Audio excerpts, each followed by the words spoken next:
você que nos assiste. Bem-vindo a mais um programa da primeira temporada da Central dos Bravadores. Meu nome é Verônica e eu vou estar aqui com vocês hoje. Primeiramente, muito obrigada por ter parado um tempo do seu dia para nos assistir. Hoje estaremos com o pastor Georges, pastor jovem do NASP-HT, também conhecido como pastor Dídio. Ele também é o pastor do Clube dos Bravadores Luzeiros da Colina. Ele veio passar pra gente uma mensagem de Páscoa muito especial. Fala, galera do Lenço, tudo bem, beleza? Muito prazer, meu nome é Dídio, mas me chamam de Georges às vezes. E a gente está aqui hoje para conversar sobre o que está acontecendo na Páscoa.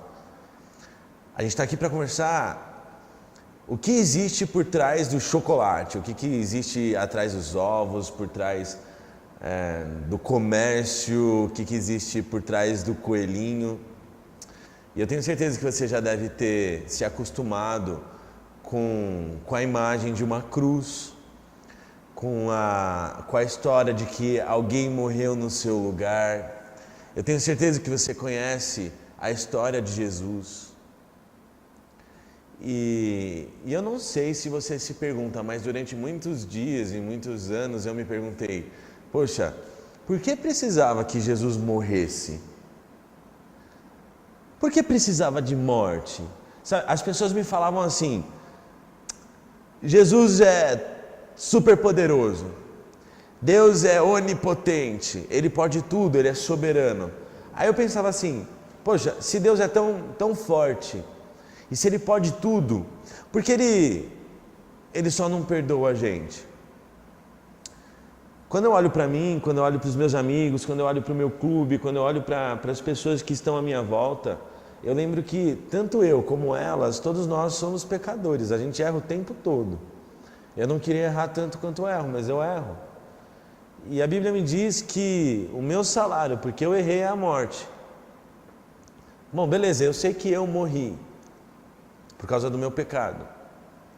Mas sabe, se Jesus quer me salvar e se Deus quer me salvar, por que Ele simplesmente não me perdoa? Ele diz assim, Dídio, você está perdoado. Vem comigo para o céu, vamos viver para sempre. Põe um teu lenço aí e vamos viver para sempre. Mas não. A Bíblia me conta uma história de que Deus se fez homem, veio no meu lugar e morreu no meu lugar. E muitas vezes a gente repete isso como um robozinho, sabe? A gente está repetindo, mas hoje a gente quer entender pela Páscoa por que Ele morreu, porque foi necessária a morte dele. E tudo começou, e a gente vai começar também, a lembrar do nosso contexto da criação. Eu sei que muita gente vai te dizer que você não foi criado. Eu sei que muita gente vai te afirmar que você não foi pensado, que as coisas vieram do acaso. Mas a gente de alguma forma acredita que um ser, a partir do nada, nos criou e criou o mundo que a gente vive. E nesse contexto da criação, eu e você fomos criados livres. Porque a liberdade é o único terreno onde o amor pode nascer. Eu não posso chegar para o meu crush e dizer assim, você precisa me amar, você precisa me amar, eu estou te mandando. Por mais que eu me esforce, por mais que eu tenha toda a força e todo o poder, se eu fizer isso, o cara ou a menina não vai gostar de você. Você não pode obrigar ninguém a te amar, porque o amor só nasce quando você escolhe. E eu e você fomos criados num contexto e num lugar onde a gente era livre. A gente era livre para escolher, e a liberdade veio através de uma árvore. Não através de uma árvore, mas é por meio dela que Deus disse assim, olha, se vocês quiserem me seguir, se vocês quiserem ser meus amigos, e se vocês quiserem viver para sempre nesse lugar maravilhoso que eu coloquei vocês não vão comer dessa árvore, porque quando vocês comerem dela, vocês vão morrer. Mas vocês podem escolher. E eu de verdade, eu quero que vocês escolham gostar de mim. Mas a gente escolheu. E os nossos pais escolheram, e a gente é fruto disso. A gente escolheu não seguir a Deus, a gente escolheu comer da árvore, a gente escolheu, de alguma forma, quebrar a aliança que Ele tinha feito comigo e com você. E a partir de então, a morte passou a existir, o fim passou a existir. Você e eu vivemos num mundo onde as pessoas nascem, vivem e morrem. As coisas começam, as coisas existem, as coisas acabam. É verdade. E você está acostumado com isso. Eu tenho certeza que você já vivenciou, e eu tenho certeza que você já viveu momentos de muita dor quando você perdeu alguém, ou quando alguma coisa acabou. Mas esse é o nosso mundo. Mas apesar de o nosso mundo ser assim, de você estar acostumado com isso, não foi isso que Deus sonhou para a gente. E é por isso que você carrega no seu peito, jovem, adulto, criança, todo mundo carrega no peito um desejo por tudo aquilo que é eterno, por tudo aquilo que dura, por tudo aquilo que, enfim, você não consegue se acostumar com a morte, mesmo ela fazendo parte do seu dia a dia. Então, como esse não é o sonho de Deus e como Deus é um Deus de amor, existe um plano. E basicamente o plano é esse. Bom, o salário do pecado é a morte. Como eu errei, eu mereço a morte. Eu recebi um salário, ele está na minha mão, esse salário é a morte. O meu primeiro pai, Adão, perdeu o controle de tudo e passou a morrer. E os filhos desse primeiro homem, o Adão, começaram a morrer também. Então, alguém que tivesse a mesma qualidade de Adão precisaria vir à terra, alguém de fora, porque todos daqui de dentro estão contaminados. Alguém que não estivesse contaminado, viesse de fora, tivesse as mesmas qualidades de Adão, o nosso segundo Adão, fosse tentado como Adão foi e não errasse. O que Adão perdeu num lugar perfeito, no paraíso, esse homem precisaria reconquistar na terra, árida e desértica. E ele veio. E essa história a gente chama de história da cruz, história da redenção, a história de Jesus. Jesus vem como nosso primeiro pai para reconquistar, não o que eu perdi, porque eu nasci perdido, você nasceu perdido, mas ele vem para reconquistar o que Adão perdeu. Isso é fantástico! Ele vem reconquistar aquilo que os nossos primeiros pais tinham perdido. E ele é tentado, ele não erra. Mas beleza, Didio, por que precisa da morte? Por que precisa do sangue? Porque ele não pode vir, ser tentado, não errar e salvar todo mundo. Sabe por quê? Porque apesar de Deus ser amor e liberdade, Deus também é justiça. E Deus tinha dito que se alguém errasse, morreria. Então esse homem que veio de fora, não contaminado e não se contaminou, vem e morre. Isso é injusto, porque ele não merecia morrer. Então esse homem que não errou, o nosso segundo Adão, vem e ele não recebe o salário do pecado. Ele tem a vida nele mesmo. Então ele faz uma proposta, e a proposta é: se você quiser, meninas e meninos de lenço, pessoas que nos assistem, se você quiser, e você tem que querer, eu não posso querer por você, mas se você quiser, Ele pode te dar a vida e você entrega a Ele a morte. Jesus diz assim: eu entrego a vida que eu tenho, que eu mereço porque eu não errei, e você me entrega a morte, que é o salário do teu pecado. E é por isso que a Bíblia diz que Ele se entregou e Ele se fez pecado para que, para mim e para você, houvesse um caminho onde não existia. Ele abriu um caminho. E Ele diz assim: Didio, você me entrega o salário do seu pecado e eu te entrego a minha vida. E é por isso que Ele precisava morrer, porque a morte dele na verdade, é a minha morte. A morte da cruz, na verdade, é a sua morte. Que alguém morreu, não só por você, mas que alguém morreu no seu lugar. Isso faz todo sentido. Porque aí Deus continua sendo justo, a morte continua a existir, mas agora Ele se faz objeto da morte. A morte agora, a morte eterna, se eu quiser, não vai fazer mais parte de mim, porque alguém pagou as minhas dívidas. A minha dívida com Deus foi paga pelo próprio Deus. E essa é a Páscoa. E você pode ser liberto hoje de várias coisas. Você pode ser liberto do pensamento de que esse mundo é o único lugar que você vai viver. Que esse mundo de trevas, difícil, complicado. Você pode ser liberto do medo de não existir nada depois da morte. Você pode ser liberto da culpa que você carrega, porque a Páscoa também é perdão. Você está pesado porque você não tem sido quem você queria ser. E você pode ser liberto disso. Você pode ser liberto dos pensamentos negativos em relação à sua pessoa, que você não tem valor, que ninguém gosta de você, porque se ele veio e se ele morreu foi por você. E ele faria tudo isso se fosse só você, a única pessoa e o único alvo do mundo todo.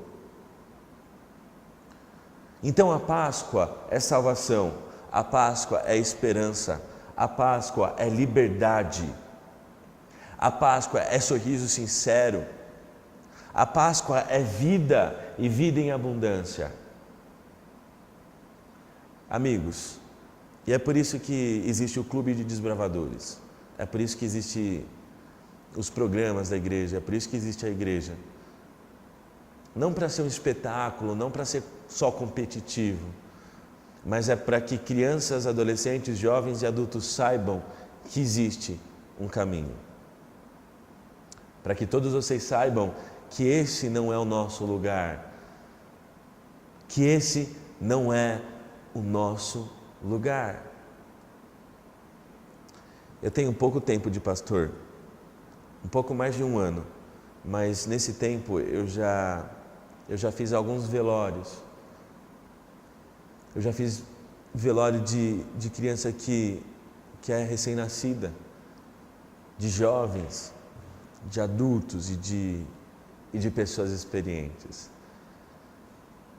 Mas em nenhum deles as pessoas estavam tranquilas, nenhum deles as pessoas estavam em paz, porque a morte não faz parte do nosso contexto. Sabe o que eu quero te dizer? Eu quero te dizer que a vida não foi criada para acabar na curva de uma estrada ou na cama de um hospital. Eu quero te dizer que o avô que você perdeu, que a avó que você perdeu, que os parentes que você perdeu, que os amigos que você perdeu, todos eles, nós temos a oportunidade de revê-los através da cruz. Porque existe um caminho que não existia antes dela. E aqui eu vou ler um texto. O texto está em Isaías 53, a partir do versículo 2. Eu quero que você acompanhe comigo. Diz assim, na versão a Bíblia, a mensagem: o servo cresceu diante de Deus, uma muda mirrada, uma planta atrofiada num campo ressecado. Não havia nada de atraente nele, nada que nos levasse a olhá-lo com atenção. Ele foi desprezado e ignorado, um homem que sofreu, que conheceu a dor por experiência própria, a dor que nem eu e nem você conhecemos, ele conheceu. Bastava olhar para ele e as pessoas se afastavam. Nós olhamos para ele com desprezo, pensamos que ele era escória, os excluídos da sociedade. Mas o fato é que ele levou as nossas doenças, as nossas deformidades, tudo que há de errado com nós, ele carregou. Pensamos que ele era culpado de tudo isso, que Deus o estava castigando por sua culpa. Mas foram os nossos pecados que caíram sobre ele, que o feriram, dilaceraram, esmagaram. Foram os nossos pecados, foram os seus pecados. Ele recebeu castigo e ele nos restaurou. Por meio das feridas dele, nós somos curados. Somos como ovelhas que se desviaram e se perderam. Cada um de nós fez o que quis. Cada um escolheu o caminho próprio. E sobre ele o Eterno descarregou todos os nossos pecados. Tudo o que eu e que você fizemos de errado estava nas costas de Jesus. Ele foi afligido e torturado, mas não disse uma única palavra. Como ovelha que é levada ao matadouro, ou cordeiro que é tosquiado, ele aceitou tudo em silêncio. A justiça falhou e ele foi levado. Alguém de fato sabia o que estava acontecendo? Morreu sem pensar no seu próprio bem-estar. Golpeado e sangrando pelos pecados do meu povo, eles o sepultaram com os maus e o jogaram no túmulo com os ricos. Embora nunca tivesse feito mal a ninguém ou dito uma palavra que não fosse verdadeira, mas era o que o Eterno tinha em mente desde o início, esmagá-lo com sofrimento. O plano era que ele se entregasse como oferta pelo pecado, para que assim visse o fruto disso, vida, vida e mais vida. E por causa dele, o plano do Eterno se realizará. Queridos, queridas, vocês são o fruto do penoso trabalho de Cristo. E quando Ele olha para a gente, quando a gente acredita no sacrifício dEle, e quando a gente acredita que Ele veio para salvar a gente, Ele olha para mim, Ele olha para você e Ele diz, valeu a pena. Quando Ele olha um Campuri com 35 mil desbravadores, Ele diz, valeu a pena. Quando Ele olha para as pessoas que, ajoelhadas numa barraca, pedem perdão pelos pecados, acreditam no sacrifício dEle e querem ficar bem próximo dEle, Ele diz, valeu a pena, e eu passaria por tudo isso de novo.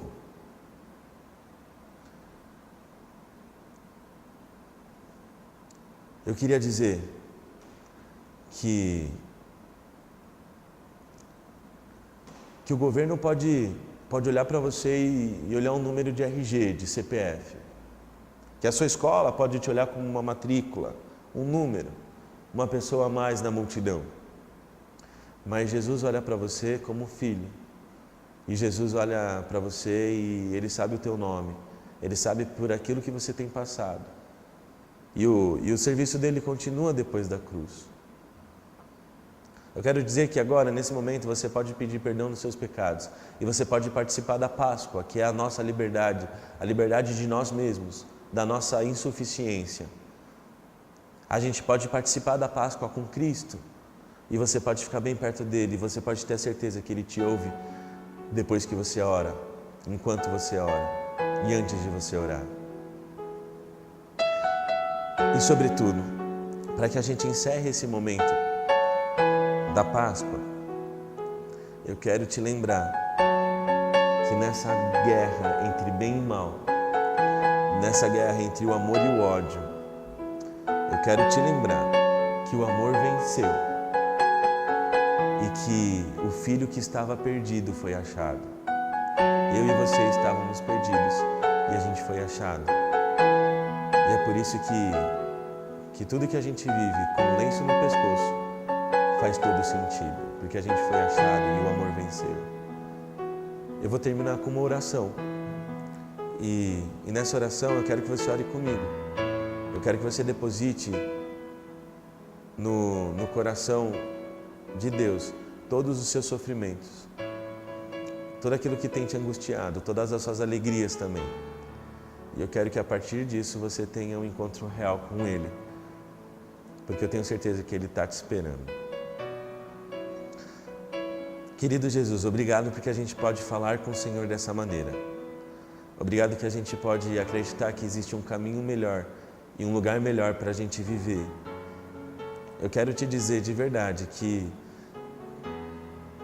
a gente precisa depositar tudo aquilo que a gente é e tudo aquilo que a gente tem em Tuas mãos, para que o Senhor faça de nós pessoas melhores. Eu quero representar aqui todas as orações que estão sendo feitas agora. Eu quero depositar nos Teus braços todo o nosso peito, todo o nosso coração. Que o Senhor levante em nós as pessoas que o Senhor quer ver entre nós.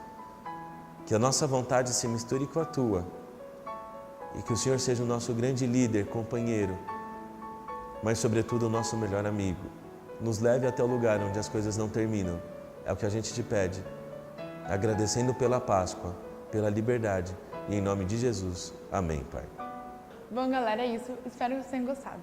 Se você tem alguma sugestão para nos fazer, se você gostaria da nossa equipe em um dos seus eventos ou de nos ajudar no nosso programa, entre em contato conosco. Agora, gostaríamos de agradecer à Igreja Adventista Unasp Hortolândia, ao Unasp Hortolândia, ao Viva 7, ao canal Do Nosso Canto, à TV Hortolândia, ao canal 8 Campinas e a você, é claro, por estar nos assistindo. E agora, para terminar, vamos assistir um clipe do canal Do Nosso Canto. Muito obrigada e até o próximo sábado.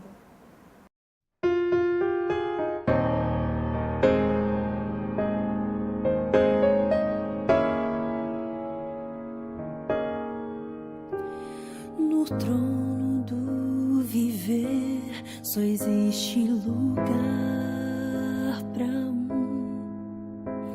lugar de quem governa todo o ser. No trono do viver só pode haver um Senhor. Se forem dois, um será amado e outro rejeitado. Vem, decide agora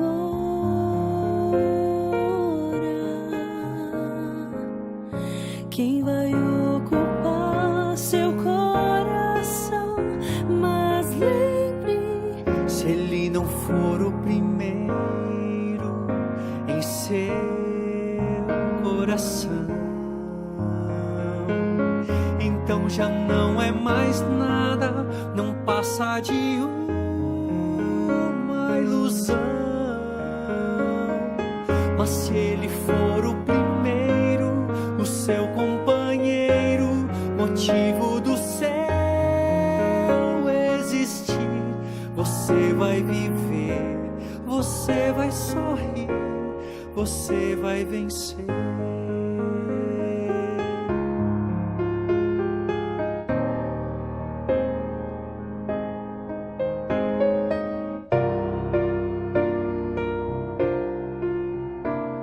Um novo dia vai nascer pra você e pra mim.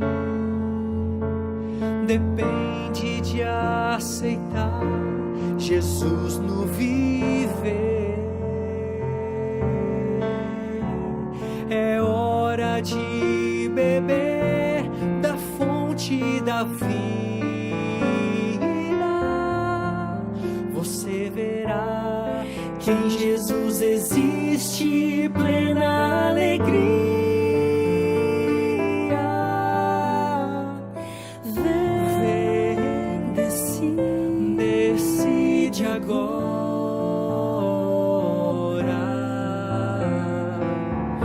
quem vai ocupar seu coração. Mas lembre, se ele não for o primeiro em seu coração, então já não é mais nada, não passa de uma ilusão. Mas se ele for o primeiro, o seu companheiro, motivo do céu existir, você vai viver, você vai sorrir, você vai vencer. Não há batalha perdida com Cristo. Ele mesmo triunfou lá na cruz. Com sangue já provou que nos ama. Se o coração não for dele, não será de mais ninguém.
vai viver.